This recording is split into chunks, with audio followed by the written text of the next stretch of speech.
حضرت عبید بن خالد رضی اللہ تعالیٰ عنہ سے روایت ہے کہ نبی صلی اللہ علیہ وسلم دو آدمیوں کے درمیان بھائی چارہ قائم کیا۔ ان میں سے ایک اللہ کی راہ میں شہید کر دیا گیا، پھر دوسرا اس کے تقریباً ایک ہفتے بعد فوت ہو گیا۔ صحابہ نے ان کی نماز جنازہ پڑھائی تو نبی صلی اللہ علیہ وسلم نے فرمایا، تم نے اس کے لیے کیا دعا کی؟ انہوں نے عرض کیا، ہم نے اللہ سے دعا کی کہ وہ اس کی مغفرت فرمائے، اس پر رحم فرمائے اور اسے اس کے ساتھی سے ملائے۔ نبی صلی اللہ علیہ وسلم نے فرمایا، اس کی وہ نمازیں جو اس نے اس کی نمازوں کے بعد پڑھی وہ کہاں گئیں؟ اور اس نے جو اس کے بعد عمل کیے وہ کہاں گئے؟ یا فرمایا، اس نے اس کے بعد جو روزے رکھے تو وہ کہاں گئے؟ ان دونوں کے مابین تو زمین و آسمان کے مابین فاصلے سے زیادہ فاصلہ ہے۔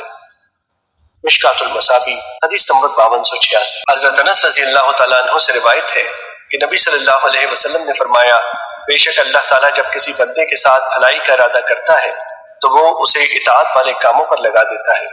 عرض کیا گیا، اللہ کے رسول، وہ اسے کس طرح کام پر لگاتا ہے؟ فرمایا، موت سے پہلے اسے صالح عمل کرنے کی توفیق عطا فرما دیتا ہے۔